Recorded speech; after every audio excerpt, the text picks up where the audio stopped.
Boa noite, igreja. Espero que vocês estejam bem. Domingão, sábado, ontem foi abençoado. Espero que hoje o dia de vocês tenha passado bem também. Nos últimos domingos a gente tem conversado sobre os 7 milagres que estão relatados no livro de João. No domingo passado eu estive com vocês, nesse domingo estou, e no próximo domingo vai ser o pastor Lincoln. Ele vai fechar com o 7º milagre relatado por João. Hoje nós iremos conversar e iremos refletir no livro de João, no capítulo 9. Gostaria que você já abrisse a sua Bíblia no livro de João, o capítulo 9. Vamos orar. Querido Jesus, obrigado, Senhor, pela oportunidade de mais um dia na Tua presença, pela oportunidade de orar, de Te adorar e de aprender mais sobre Ti. Que cada família, que cada jovem, que cada pessoa que está neste lugar, nesta igreja, que receba a palavra do Teu Espírito no coração de cada um deles, no nome de Jesus. Amém. Queridos,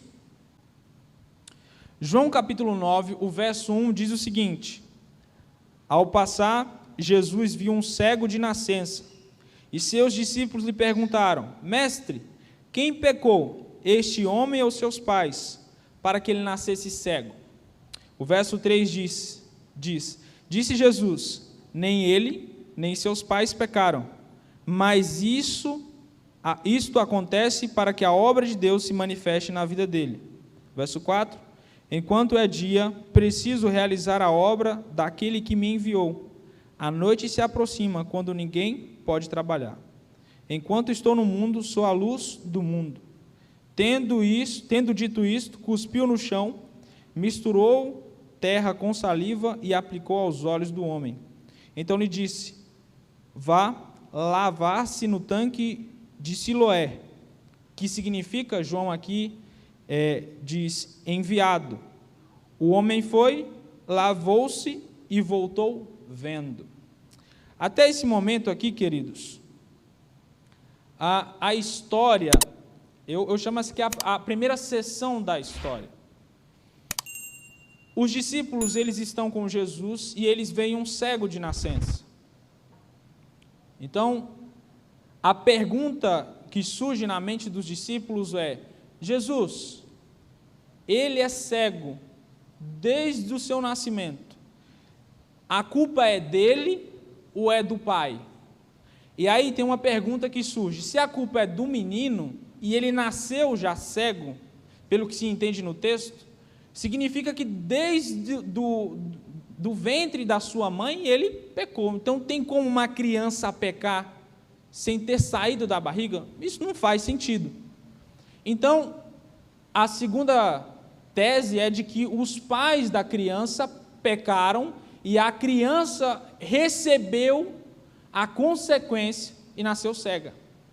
Só que vocês vão perceber que Jesus, ele vai na contramão disso. Naquela época, existia uma cultura pagã, que era a crença de que os filhos recebiam a maldição, ou então eles recebiam a consequência do pecado do pai ou da mãe. Isso era uma cultura pagã. E vocês vão perceber que Jesus vai na contramão disso. Ele diz o seguinte aqui no verso 3, ele já quebra as duas teses. A primeira, não foi nem os pais e nem ele. Nem ele. Então ele está dizendo assim, o fato de uma pessoa nascer deficiente, seja lá porque ela não consegue andar. Minha avó, por exemplo, ela é muda e surda. Minha avó mora ali em Formosa, Goiás, ela é muda e surda. Então imagine, ela não fala e ela não ouve. Então a culpa é dos pais dela? Não. É simplesmente porque algo no corpo dela não agiu normalmente, mas não significa que é uma maldição. E eles tinham muito essa ideia de que quando algo acontecia fora do padrão, era uma maldição, ou era um juízo de Deus para com a pessoa, para com a família, entende? Então Jesus, ele falou assim, não, está errado. Eu não penso assim e não é assim. Tanto que eu quero fazer uma reflexão com vocês aqui. Se Jesus de fato fazia julgamentos, ou faz ainda julgamentos, a ideia era, por exemplo, primeira coisa, se Deus faz julgamentos já agora, a primeira coisa era que pessoas ruins, elas de alguma maneira tinham que estar sendo julgadas. Por quê? Imagina só que imagine essa história, vê se você consegue imaginar essa história, que nós vivemos em um país que existe políticos ou um político que ele rouba o seu país e ele está livre. Faz sentido? E Deus está vendo tudo isso? E esse político ou os políticos ainda estão livres? Não faria sentido nessa tese que esses fariseus ou que esses religiosos tinham. Por quê? Principalmente na nossa época. Deus está vendo o mal acontecendo e não tem juízo. E ao mesmo tempo tem pessoas que são boas, que são muitas vezes injustiçadas, seja pagando o preço de algo que elas não fizeram, ou pessoas que, por exemplo, morreram nessa pandemia, que eram boas e partiram. Então, você percebe que não faz sentido essa crença que existia nessa época. Tanto que quando você percebe no livro de Mateus, Jesus ele encontra no relato aqui, e eu queria até já fazer uma recomendação desse livrinho aqui, ó, Doença é Castigo, bem pequenininho, tá? Doença é Castigo. Na página 18, ele comenta que Jesus ele vai ter um encontro com os demônios aqui, é o relato do capítulo 8, verso 28. E aí, os demônios ficam meio que incomodados com a presença de Jesus, porque Jesus vai expulsá-los, né? E aí, os demônios olham para Jesus: por que você já nos incomoda ou nos atormenta antes do tempo? Qual que é a ideia que os demônios querem passar aqui? Ou os anjos maus, como você queira. Era que esses demônios sabiam que viria um juízo na vida tanto das pessoas quanto dos próprios anjos caídos. Só que ainda não era o tempo. Então, o que eu estou querendo dizer para vocês, que esses homens aqui, principalmente os discípulos, os fariseus e alguns homens da sua época, acreditavam que qualquer doença que acontecia, algo que fugia do padrão, era uma maldição ou era um juízo de Deus. E você percebe por algumas evidências e pelo próprio Jesus que não é assim. Porque o juízo do Senhor ainda não aconteceu. Ele está acontecendo.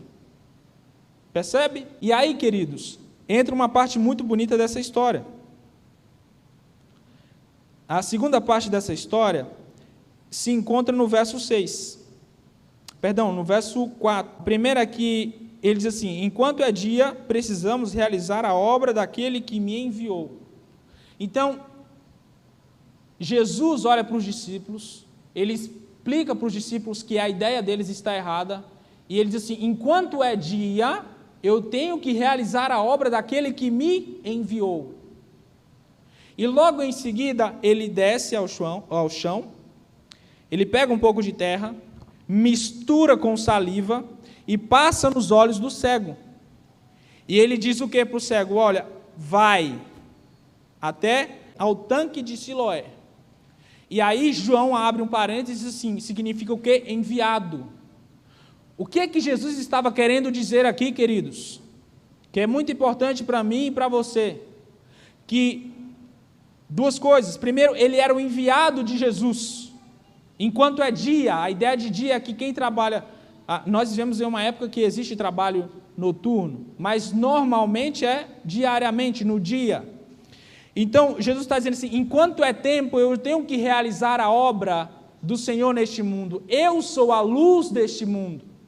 Eu sou o enviado. E aí ele diz assim: a noite vai chegar e quando a noite chega não há mais trabalho. A ideia que Jesus queria dizer: o dia da minha morte vai chegar. Eu vou ser crucificado. Era isso que Jesus estava querendo passar para os discípulos. E você percebe que no final, ele diz assim, manda o homem, ele vai, e o homem volta o quê, queridos? Curado. o homem volta curado. E agora vocês vão ver algumas reações. A primeira está no verso 8. Olha a primeira reação das pessoas diante desse homem que era cego e agora não é mais. O verso 8 diz assim: seus vizinhos e os que anteriormente tinham visto mendigando perguntaram: não é este o homem que costumava ficar sentado mendigando? Alguns afirmavam que era ele. Outros diziam: não, é apenas alguém que se parece com ele. Mas ele próprio insistia: sou eu mesmo. Primeira reação, e é muito natural. E aqui, olha só, meu amigo. As pessoas perceberam que ele não era mais cego. Falou assim: olha, ali não é o João, ali não é o Mateus, que andava mendigando e agora não mendiga mais, que coisa estranha. E um dizia: não, não é ele, parece, mas não é. E ele olha e diz: sou eu mesmo. E tem uma lição muito bonita aqui, importante para a gente. Quando Jesus passa na sua vida, quando Jesus passa a fazer morada na sua família, as pessoas conseguem enxergar uma mudança em você? As pessoas conseguem ver que você não era mais aquele jovem revoltado, briguento, rebelde. As pessoas conseguem ver que você é um marido diferente, um trabalhador diferente, um jovem diferente. Eles conseguem ver, em outras palavras, eles conseguem ver Jesus em você? E aí, queridos, a primeira reação é essa. Os vizinhos, não é ele. E ele diz: sou eu. E aí ele vai explicar. Olha a continuação do verso. Então, verso 10. Então, como foram abertos os seus olhos, interrogaram-no. O verso 11, ele respondeu: o homem chamado Jesus misturou terra com saliva, colocou-o nos meus olhos e me disse que fosse lavar em Siloé. Fui, lavei-me e agora vejo. E eles lhe perguntaram: onde está esse homem? E ele diz: não sei onde ele está. Percebam, ele repete o que a gente acabou de ler anteriormente, o acontecimento. Então todo mundo fica curioso agora. Agora perceba essa segunda parte da história, a segunda sessão, o segundo episódio. O verso 13. Levaram aos fariseus o homem que fora cego. Era sábado, o dia em que havia misturado terra com saliva e aberto os olhos daquele homem. Olha a segunda sessão. A comunidade agora ficou incomodada com o que estava acontecendo. Era que dia? Sábado. Detalhe, os judeus, principalmente nessa época, eles eram muito rígidos com a lei. E o fato de você cuspir no chão significava que você estava fazendo com o quê? Que a terra produzisse. E ela estava fazendo o quê? De alguma maneira, trabalhando. Então era o quê? Pecado. Além disso, Jesus estava fazendo o quê? Realizando uma prática medicinal. Então Jesus estava fazendo o quê, queridos? Pecando, porque era que dia? Sábado. E aqui entra uma lição muito importante. Vocês vão ver no desenrolar do capítulo que os fariseus, eles começam agora a interrogar o cego. Falou assim: como assim? Como isso aconteceu? E eles: não, foi Jesus que fez isso comigo. Foi Jesus que me curou. Falou assim: mas quem é Jesus? E aí começa o interrogatório, porque os fariseus não queriam acreditar que Jesus era o Messias. Porque, perceba, gente, toda vez que você aceita uma nova crença, ou que você deixa de crer em algo, há uma mudança em sua vida. E para esses fariseus, saduceus, religiosos da época, acreditarem em Jesus como seu Salvador, como Messias, eles tinham que deixar as suas profissões. Eles iriam negar aquilo que eles eram para aceitar agora aquilo que Jesus queria que eles fossem. E eles não queriam pagar o preço, queridos. Então, se eu não estou, eu sou contra. E os fariseus, eles fazem, sabe, uma bagunça para difamar o nome de Jesus. E sabe o que é interessante? No verso 17, eles aqui ficam incomodados, eles assim, tornaram, pois, a perguntar ao cego, que diz você a respeito dele? Foram seus olhos ele que abriu? O homem respondeu, ele é um profeta. Os judeus não acreditaram que ele fora cego e havia sido curado, enquanto não mandaram buscar os seus pais. E aí, o cego explica para os religiosos, para os fariseus, olha, foi Jesus que me curou, foi o profeta, foi o mestre. E aí os fariseus dizem o quê? Não acredito. O cara foi curado e os fariseus, não acredito, está mentindo. E chama quem? Os pais, amigos. Os pais chegam, contam a história do rapaz, que ele era cego de nascença, etc, etc. E sabe o que acontece? Eles não acreditam. Eles não acreditam. E você vai ver no desenrolar da história que eles inventam várias perguntas para negar que Jesus de fato tinha curado o jovem. No final dessa história,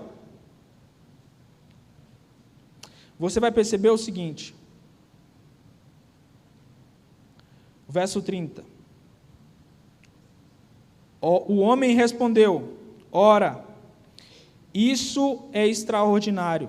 Vocês não sabem de onde ele vem, contudo ele abriu os meus olhos.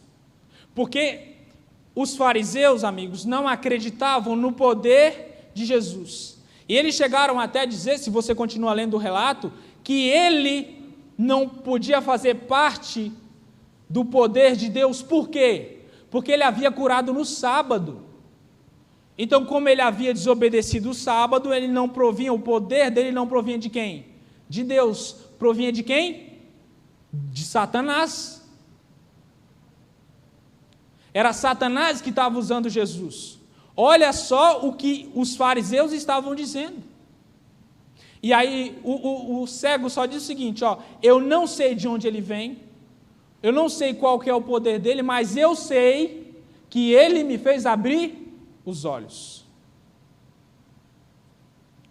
Ele me fez abrir os olhos. E aqui, Jesus ensina duas coisas muito bonitas. A primeira é que aquele homem, naquela cultura, naquela sociedade, ele era uma pessoa amaldiçoada. Ele era desprovido da glória de Deus.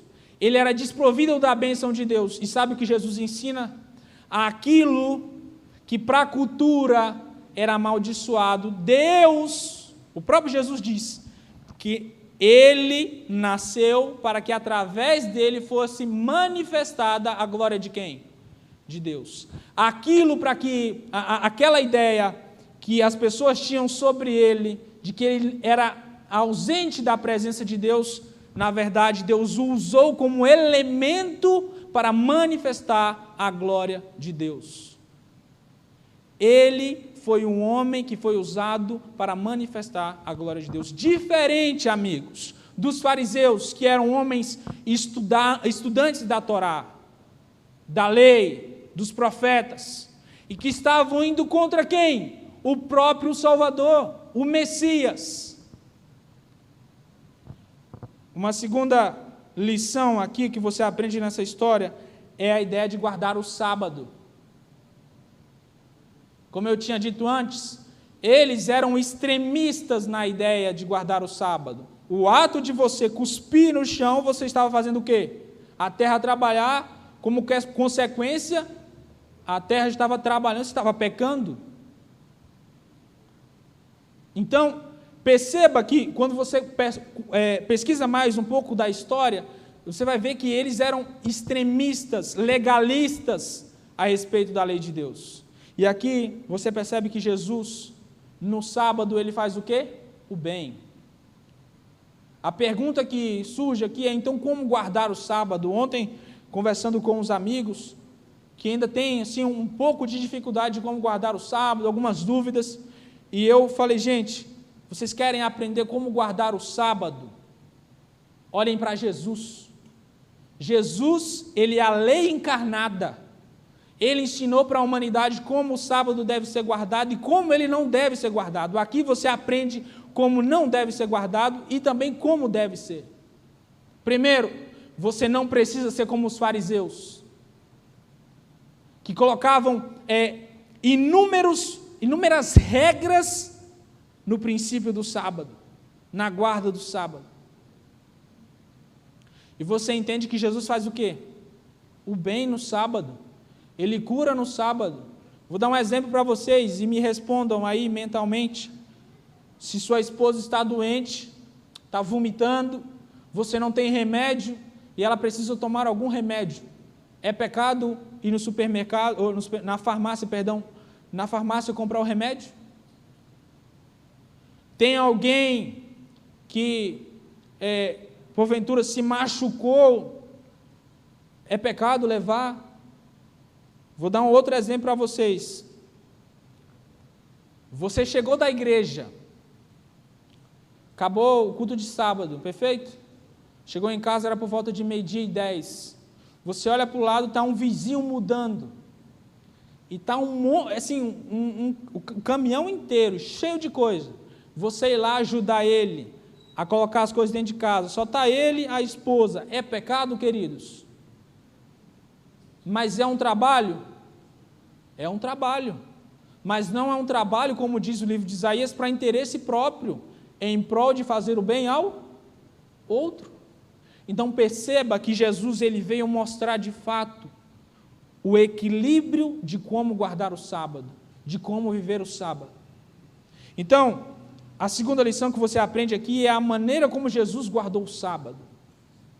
Tem dúvida de como guardar o sábado? Olhe para Jesus. E amigos, para fechar a ideia desse milagre, eu queria ler com vocês o verso 31, 32, e a gente vai fechar com 34.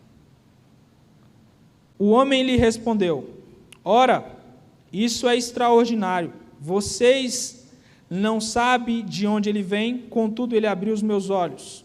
Sabemos que Deus